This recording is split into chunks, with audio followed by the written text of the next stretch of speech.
একটু ভালো করে আমাদের সৃষ্টি তত্ত্বটা কি করে একটা সন্তান পৃথিবীতে আনতে হবে এই রসিকতার মধ্য দিয়ে যেন ভুলে যাবেন।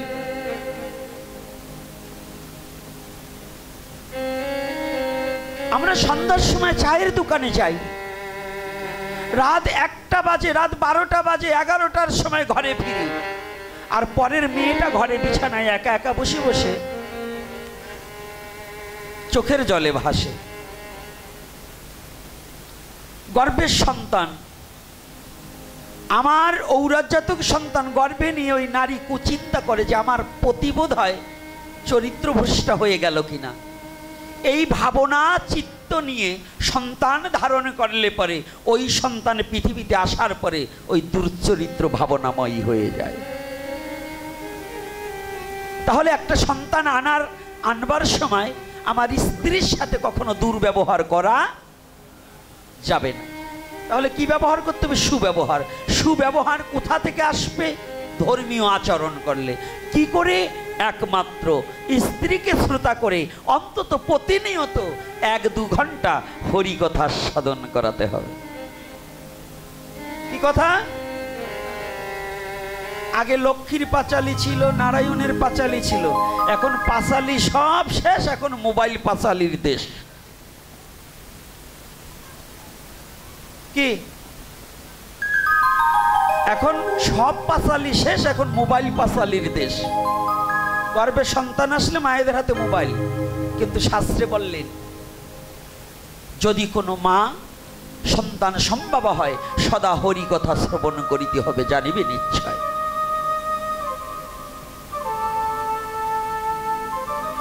আজকে এই কথাগুলো বলতাম না, আমার যুবক বাবারা বলছে বাবা আমরা যুবক ছেলেরা মিলে আজকের এই আয়োজন করেছি, তো ওদের তা খাবো, ওদের কথা একটু বলতে হবে না?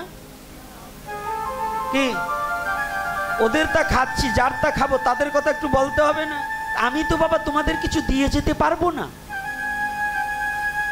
আমার এই যোগ্যতা নেই, আর আমার এমনও কোনো ক্ষমতাও নেই তোমাদের কিছু দিয়ে যাব।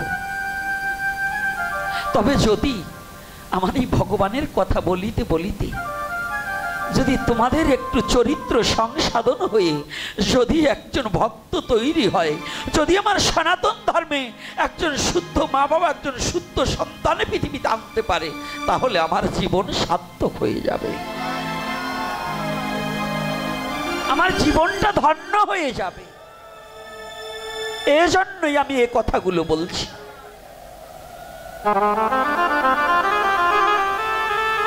দিবার মতো নেই কেউ কিছু, তবু দিবার আশা, তোমার তরে রইল আমার গভীর ভালোবাসা। এই ভালোবাসাটুকু ছাড়া আমার দিবার মতো কিছু নেই, কোনো কিচ্ছু আমার নেই। না আছে বিদ্যা, না আছে সাধন ভজন, না আছে জ্ঞান। তবু এই বকাবকি করে যদি একটু পারি পরিবর্তন করতে, এটাই আমার লক্ষ্য, এটা আমার লক্ষ্য।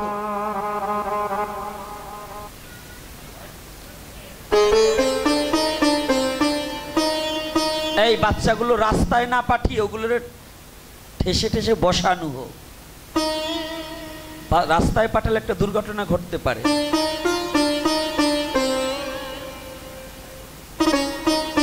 আজকে যখনই হরিকথা আমাদের কেমন শ্রবণ করার নিয়ম, মা গীতাজি হরিকথা শ্রবণে বসেছেন, ব্যাসদেব হরিকথা বলছেন, আর ওই গর্ভে বসে বসে মাতৃগর্ভে বসে বসে শ্রীল সুখদেব গোস্বামী প্রভুপাদ হরিকথা শ্রবণ করছেন। আমাদের একটা সন্তান প্রসব হয় কতদিনে? কতদিনে? 10 মাস। আর শ্রীল সুখদেব গোস্বামী প্রভুপাদ গর্ভে ছিল কতদিন? এটা মিথ্যা কথা না? হ্যাঁ, 16 বছর একটা গর্ভে বাচ্চা রাখা যায়? আমা যায়?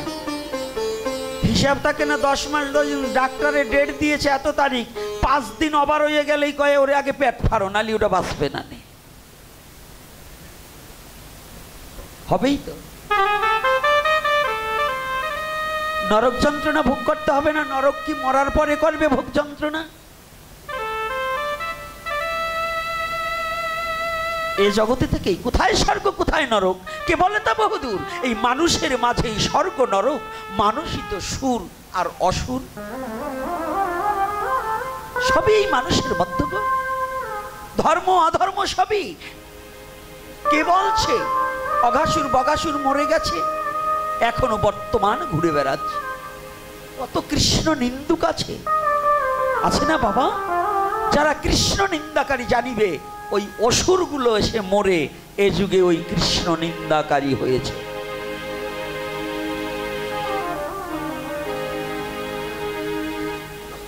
সুখদেব গোস্বামী মনে মনে চিন্তা করছেন গর্ভে বসে, আহা, আজ যদি আমি তাড়াতাড়ি পৃথিবীতে প্রকাশ পাই তাহলে বাবার বদন হইতে এই হরি কথা আমি আর শ্রবণ করতে পারবো না।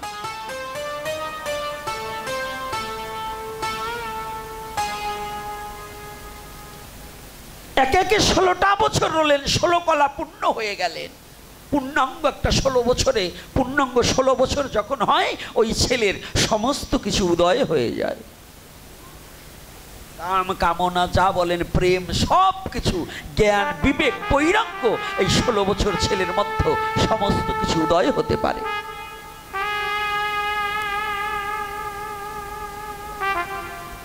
ষোলকলা যখন পূর্ণ হয়ে গেলেন, হরিকথা শ্রবণ করতে করতে তাহলে এই 16 বছর কি করে রলেন প্রশ্ন জাগবে। এত বড় 16 বছর একটা যুবক পেটে নিয়ে ঘোরা যায়? হ্যাঁ, এই জন্যই সনাতন ধর্ম বুঝতে হলে জ্ঞানী হতে হবে। সনাতন ধর্মের দুটো দেহ। একটা মানুষের কয়টা দেহ? আর বললেন দুটো, যদি বলি কি কি অনেকেই জানে। একটা হচ্ছে সূক্ষ্ম আর একটা স্থূল। পঞ্চভৌতিক যে দেহটা এটা স্থূল, আর সূক্ষ্ম দেহটা হচ্ছে পরমাত্মা। সূক্ষ্ম দেহ নিয়ে মাতৃগর্ভে 16টা বছর সুখদেব ছিলেন। তাই যখন পৃথিবীতে প্রকাশ পেলেন, প্রকাশ পায় দেহ ধারণ হলেন, তখন 16 বছরের যুবক দেখতে লাগলেন। তার আগে সূক্ষ্ম দেহটা নিয়ে মাতৃগর্ভে ছিলেন। এই জড়ভৌতিক দেহ নিয়ে সুখদেব 16 বছর কাটায়নি। 16 বছর যদি থাকতো তাহলে মা মরে যেত। রাধে রাধে। আর এই সুখদেব কখন প্রসব হয়েছে মা জানেই না।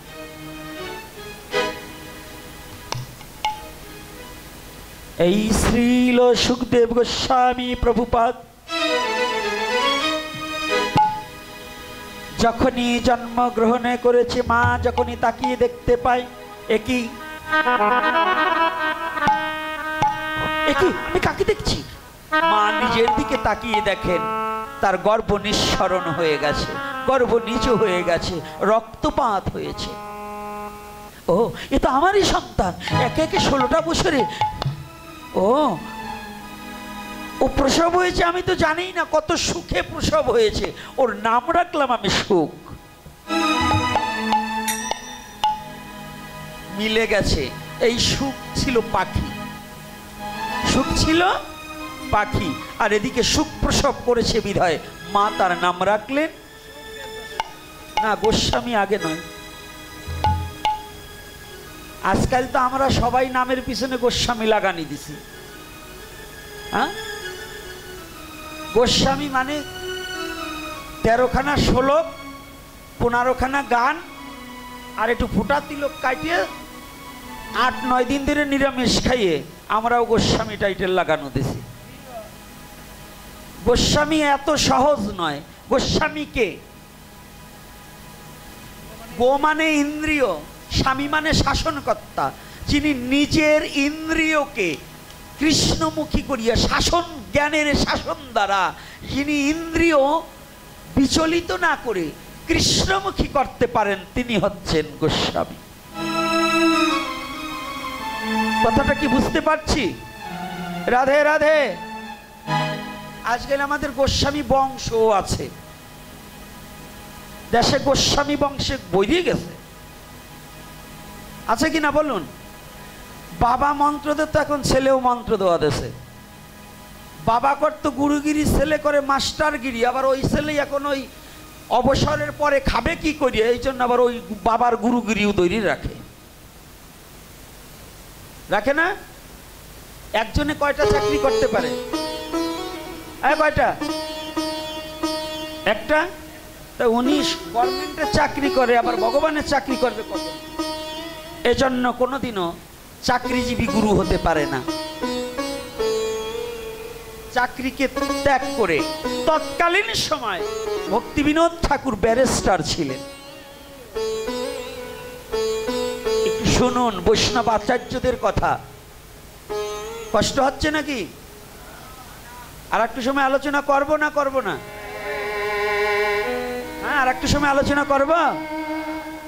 আজকে কান্নাকাটি বন্ধ। বহুত কাঁদছেন, ওই মরা পুরাইনে কীর্তনে বহুত কাঁদছেন। ও কান্দে কি করছেন? আজকে কথা একটু শুনতে হবে। এই ভক্তিবিনোদ ঠাকুর তৎকালীন সময় ব্যারিস্টার ছিলেন। আজকের কথা নয়, যে ব্যারিস্টারি পরিত্যাগ করে ভক্তি জীবনে পদার্পণ করলেন। তিনি বললেন ওই ব্যারিস্টারিতে যা না পাওয়া যায় একমাত্র সাধুগুরু বৈষ্ণবের চরণ প্রান্তে তাহা পাওয়া যায়। হরি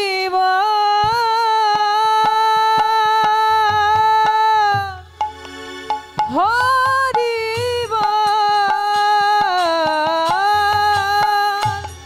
হরি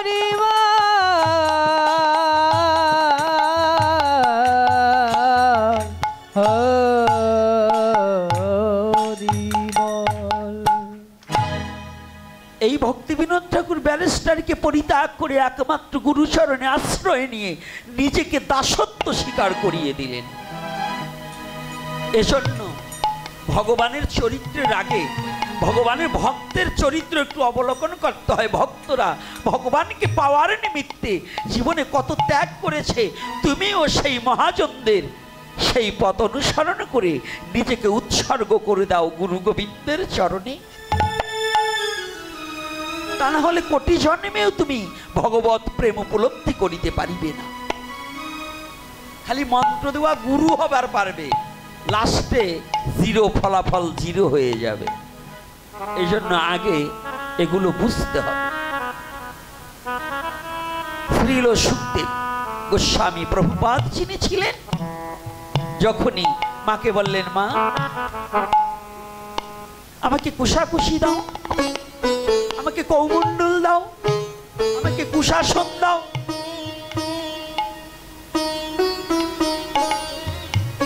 কৃষ্ণদ্বৈপায়ন বেদব্যাস যে আসনে বসে ধ্যান করতেন, ভগবানকে যে গ্রন্থ লিখতেন, ওই কুশাসনখানা নিয়ে এবং কুশাকুশি নিয়ে, কৌমণ্ডল নিয়ে 16 বছরের যুবক দিগম্বর অবস্থায়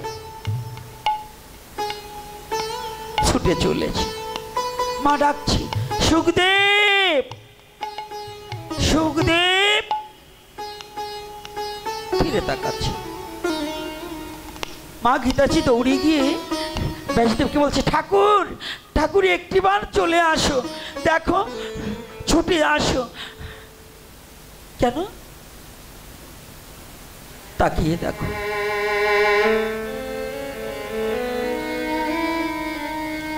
সন্তান গর্ভে ধারণ করে বড় আশা ছিল, বড় পিপাসা ছিল। সন্তান পৃথিবীতে আসার পরে আমাকে মা বলে ডাকবে, তোমাকে বাবা বলে ডাকবে।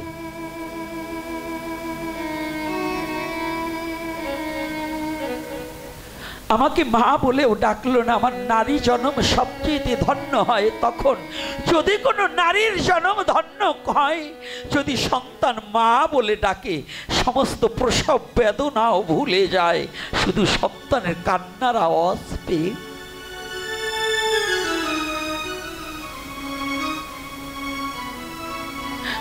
আর তাকিয়ে দেখো, ব্যাসদেব বলছে, তুমি থাকো, আমি পুত্রকে ফিরিয়ে নিয়ে আসবো। এটা পূর্বেও ছিল, এখনো ছিল। এখনো যদি কোনো সন্তান হরিভজন করতে চায়, মা বাবা সন্তানকে হরিভজন করতে দেয় না। অনেক মা বাবাই আছে, শতকরা 99 জন মা বাবা তার সন্তানকে হরিভজন থেকে ফিরিয়ে আনতে চায়। এটা বিশেষ করে সনাতন ধর্মের মধ্যে। এই সনাতনী জাতি এত বড় বব্বর, এত বড় নির্বোধ যে হরি ভজনে ছেলে অপকর্ম করবে, ছেলে দুর্চরিত্রা হবে, নিশাখোর হবে, চোর হবে, গোপনে জরিমানা দিয়ে আসবে, অথচ ছেলে যদি ভক্ত হয় তাকে ভক্ত হতে দেবে না। বলুন, আরো তিরস্কার করে। একটা ভক্ত যদি তৈরি হতে চায়, আরো সেই ভক্তটাকে তিরস্কার করে কিনা? টোন কাটে, রাস্তা দিয়ে হাঁটা দিলে টোন কাটে, করে না বাবা? একটু তিলক ললাটে দেখলে ভারী সাধু হয়ে গেছো তো, এরকম করে নাকি?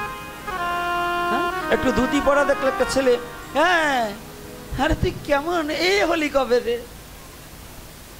আবার আর এক নির্বোধের দল, আমি জীবনে জানি, আমি আগে সাদা কাপড় পরতাম, এরকম সাদা, আমার বেশ আশ্রিত হওয়ার পরে সাদাগুলো পরতাম। তো সাদা পরে আমি এক জায়গায় গিয়েছি, কই তোমার মা মারা গেছে কবে? ও সনাতন ধর্মে জন্মগ্রহণ করছে, সাধুরে যে সাদা কাপড় পরে ও জানেই না। ও জানে যে মা বাবা মারা গেলে সাদা কাপড় পরতে হয়, আর সময় সাদা কাপড় পরতে হয় না। কি এরকম লোক আছে না? তাহলে আমাদের সনাতন ধর্মের সবচেয়ে মূর্খতা এখানেই, যদি কোনো ছেলে সৎপথ অবলম্বন করতে চায় তাকে বাধা দেয়, আর যদি কোনো অপকর্ম করে গোপনে জরিমানা দিয়ে ওই দোষ ঢাকে। কি এরকম মা বাবার অভাব আছে নাকি? অভাব নাই, ঘরে ঘরে অনেক জায়গায় পাওয়া যায়। তাই সাবধান, আপনি যেটা দোষ ঢেকে রাখছেন, এই দোষ থেকে আপনার বংশ বিনাশ হবে একদিন। যে ছেলেকে আপনি গোপন করে দিচ্ছেন দোষটাকে জরিমানা দিয়ে, মাতুব্বরের পায়ে আপনি ধরে ওই ছেলেকে শাস্তি প্রদান করছেন না, ওই ছেলের কারণে একদিন আপনার বংশ বিনাশ হবে।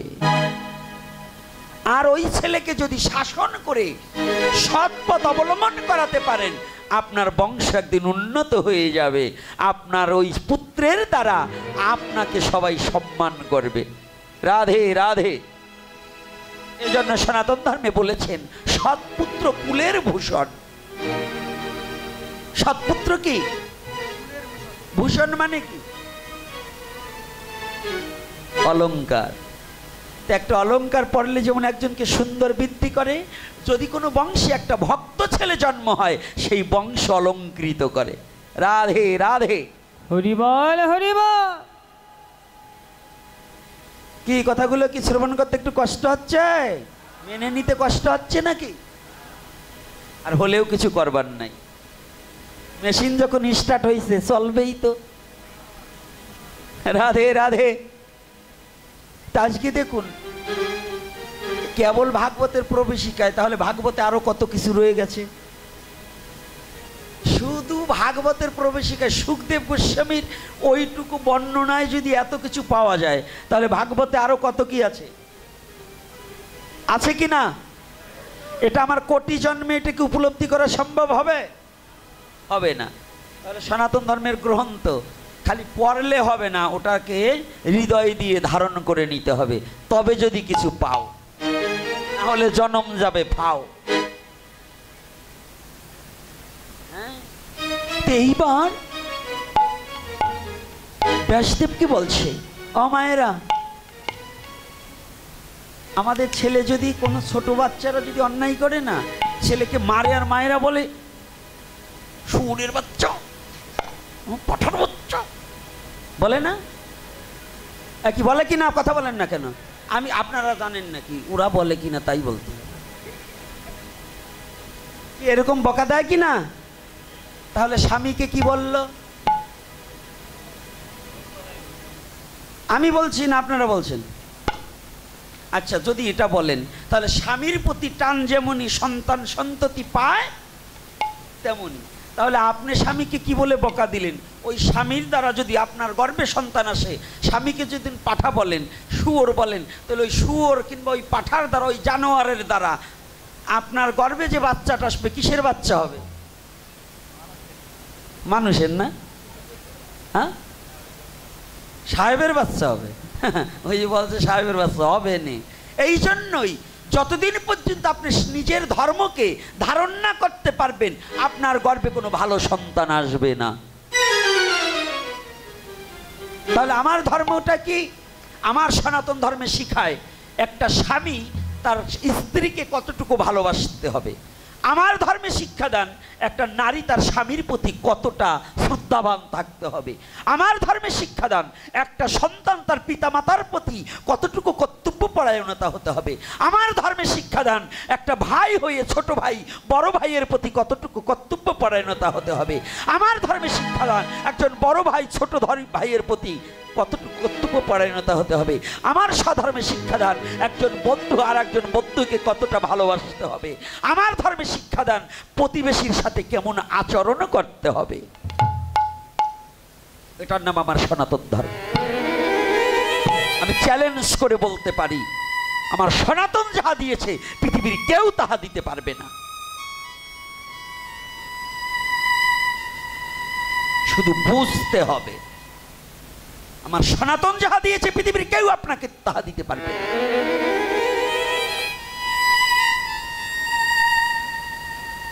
আপনি একটু শুধু ধৈর্যের সহিত একটু খুঁজে দেখুন।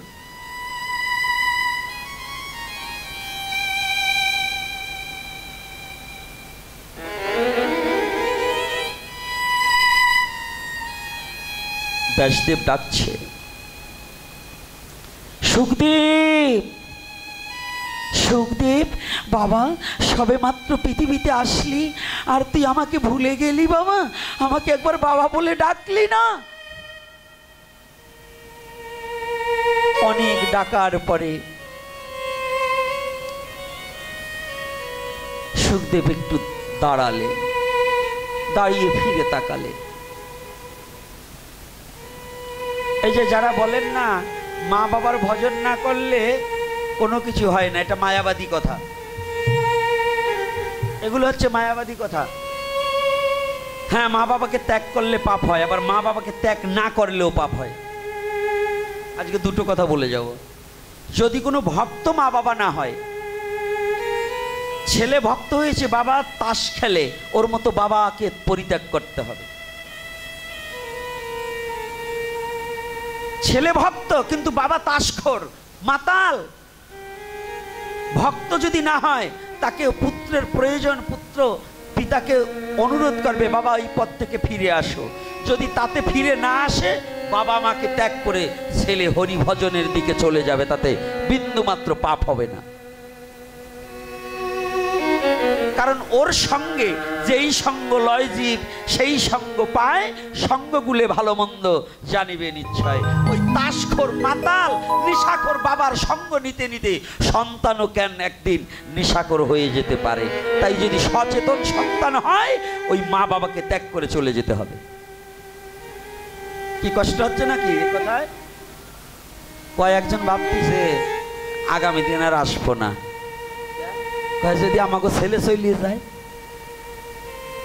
যদি তুমি মাতাল হও, তাসখোর হও, তাহলে তোমার ছেলে যাক, চলে যাক, আপত্তি নেই। সুখদেব ঘুরে দাঁড়িয়েছে, বাবা আপনি আমাকে ডাকছেন? পুত্র যেও না। জানে, পিতা পুত্রের ভালোবাসা তো অকৃত্রিম ভালোবাসা। পিতামাতার আর সন্তানের মধ্যে যে সম্পর্কটা, এটা হচ্ছে রক্তের সম্পর্ক, এটা হচ্ছে নারীর সম্পর্ক, এটা হচ্ছে ঈশ্বর প্রদত্ত সম্পর্ক। সহসা চাইলেই ভোলা যায় না। আমি আগে বললাম চলে যেতে, কিন্তু মা বাবাকে ভুলে যাওয়া যাবে না। তার সঙ্গ পরিত্যাগ করা যাবে, কিন্তু মা বাবাকে ভুলে যাওয়া যাবে না। ভুলে যাওয়া আর সঙ্গ পরিত্যাগ করা কিন্তু এক নয়। কি এক বাবা? সঙ্গ পরিত্যাগ, কুসঙ্গকে পরিত্যাগ করে আমি অন্যত্র চলে যাব, কিন্তু দূরে গিয়ে মা বাবাকে ভোলা যাবে না। তাহলে কি, মা বাবা যখন অচল হয়ে যাবে, তার সেবা করার দায়িত্ব ওই সন্তানের প্রতি এসে যাবে। একটু বুঝিয়ে না বললে আগামী দিনই সমালোচনা হবে, বাবাজি এটা বলছে, তাহলে মা বাবাকে ত্যাগ করে চলে যাই। এজন্য আমার কি বুঝাইয়ে বলতে হবে না, ক্লিয়ার, কোথাও যেন কেউ কোশ্চেন না করতে পারে।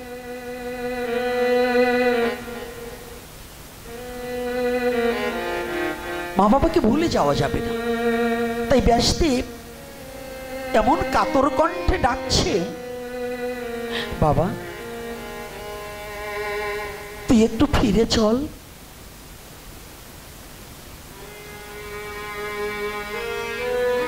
শ্রী সুখদেব গোস্বামী প্রভুপাদ পিতার সম্মুখে দূর হতে ভুল লুণ্ঠিত প্রণাম করে দাঁড়িয়ে বলছে, কে কাকস্য পরিবেদনা, কে কার পিতা, কে কার পুত্র পিতা? আপনি এত শাস্ত্র লিপিবদ্ধ করেছেন, আপনি কি এতটুকু জানেন না কে কাকস্য পরিবেদনা? এ বিশ্ব জগতে কেউ কারো নয়।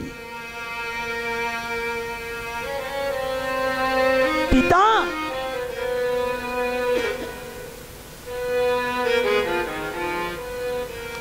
আপনি যে মায়ার বাঁধনে বেঁধে রেখে আমাকে রাখতে চাচ্ছেন,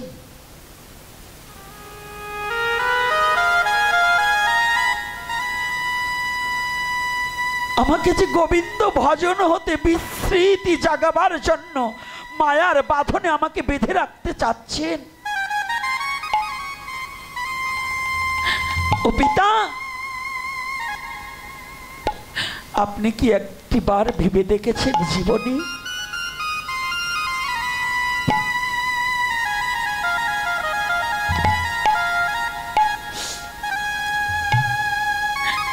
একদিন এই পৃথিবী ছেড়ে আপনার আমার সবার চলে যেতে হবে?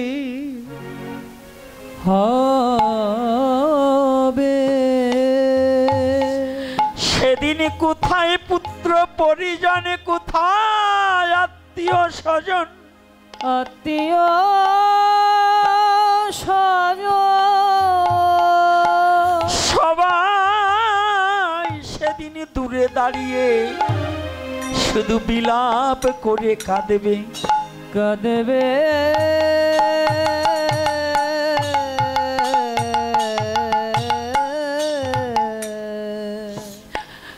আর আজকে আমি গোবিন্দ ভজনের উদ্দেশ্যে রওনা দিয়েছি,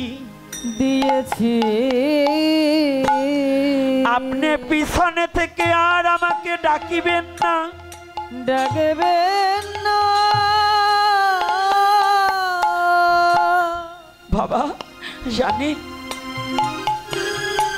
শুধু আমার নয়, আপনার নয়, অনন্ত কোটি জীবের জন্য যিনি আমার গোবিন্দ, জগতে জীবের গোবিন্দ বিনে কোন বান্ধব নাই রে। জীবে গোবিন্দ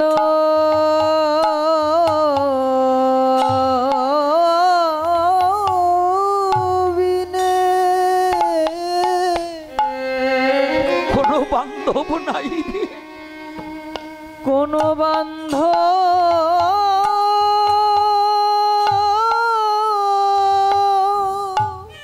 নাই রে, কোনো বান্ধব নাই রে।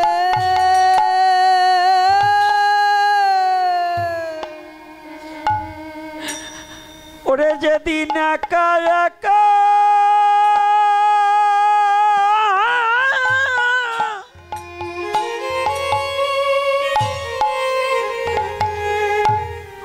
যেতে হবে,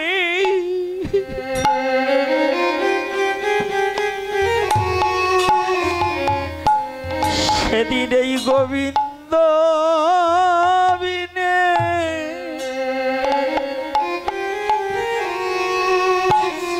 জীবের আর বান্ধব নাই রে। যেদিন একা জয় নিতাই গৌর হরি বল।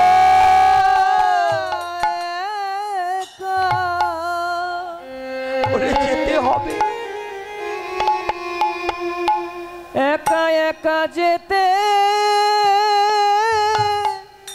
হবে।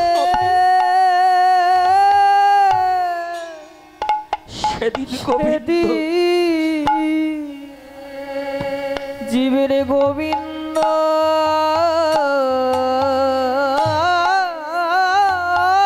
বিনে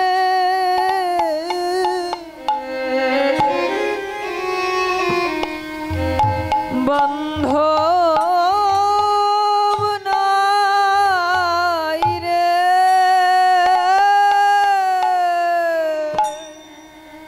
যেদিন কায়া গৌর হে যেতে হবে সেদিন গোবিন্দ বিনে সেদিন গোবিন্দ বিনে জীবের আর কোনো বান্ধব নাই রে। জীবের বান্ধব নাই রে। ওরে সেদিন পিতা মাতা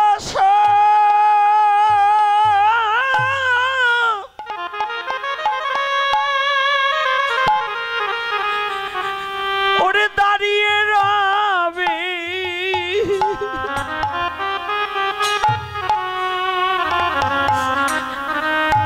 সেদিন গোবিন্দ বিনে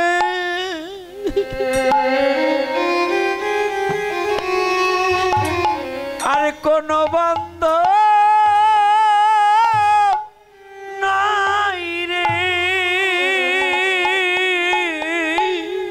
যেদিন পিতা মাতা রাধে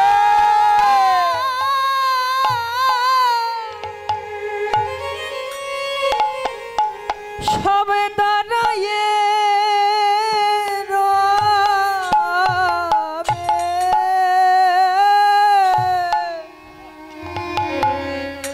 সেদিন গোবিন্দ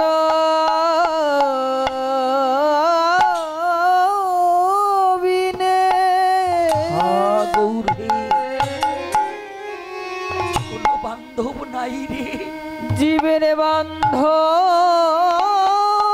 নাই রে।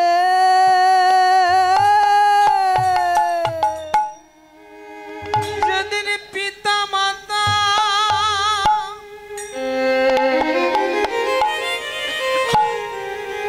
দাঁড়িয়ে রবে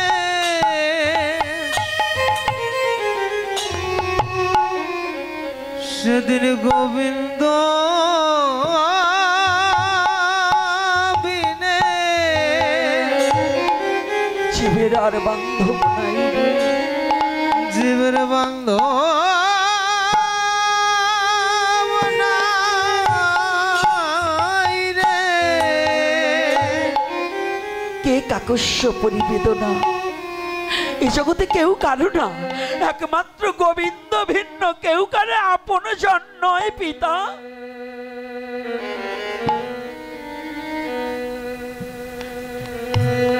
একমাত্র গোবিন্দ চরণে ভিন্ন বিশ্ব জগতে আর কিছু আমার আপন জন নেই।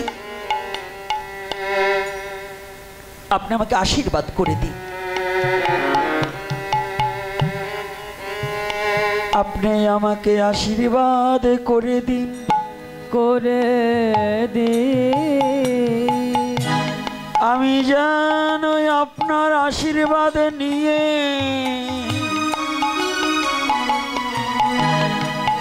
যেন আমি গোবিন্দ ভজন করিবারে পারি। গোবিন্দ রাধে রাধে রাধে গোবিন্দ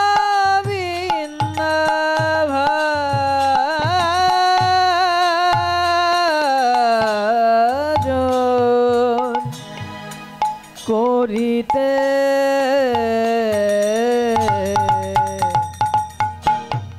করিতে পারি। আমি জানো ব্যাসদেব পুত্রকে বক্ষে চড়িয়ে ধরে বললেন, আমি আশীর্বাদ নয়, আমি আশীর্বাদ তো আগেই করে রেখেছি। তুমি যে আমার কত বড় সাধনার ধন,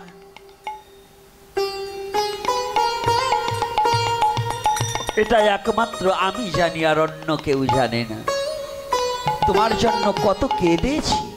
যাও পুত্র, আর আমি তোমাকে চাইব না মায়ার জগতে ফিরিয়ে নিতে। তুমি যাও, তুমি চলে যাও ঈশ্বর ভজনের দিকে। আমি আর তোমাকে বিরক্ত করব না, আর তোমাকে আমি চাই না মায়ার জগতে রেখে দিতে।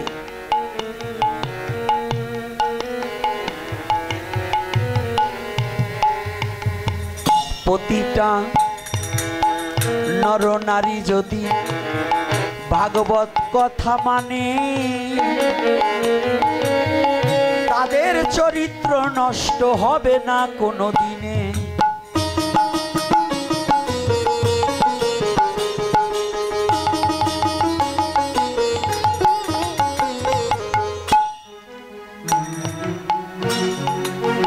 যদি কেহ স্বামী স্ত্রী ভগবানের কাছে কিছু চায়, কে আনিলে পরে সেই গর্ভে দেখো ভালো সন্তান হয়।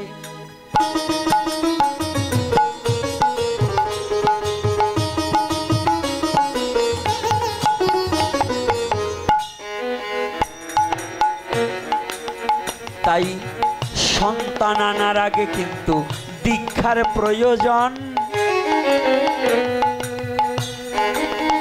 এই দীক্ষা সম্বন্ধে কিছু কথায় আগামী দিন করিব বর্ণন।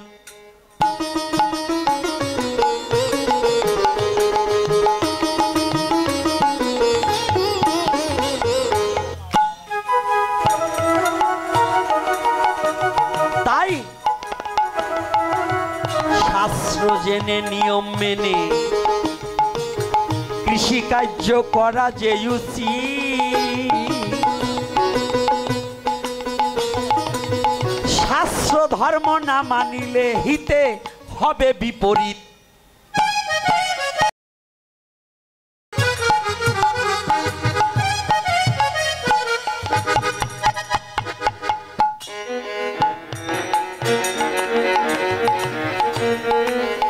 তাই যারা যারা আজকের এই হরি কথা করিলেন শ্রবণ, এই কথাগুলো তারা করিবেন পালন। হ্যাঁ রাধে অজয় ধীরে ধীরে বসে আছেন যত ভক্তগণ।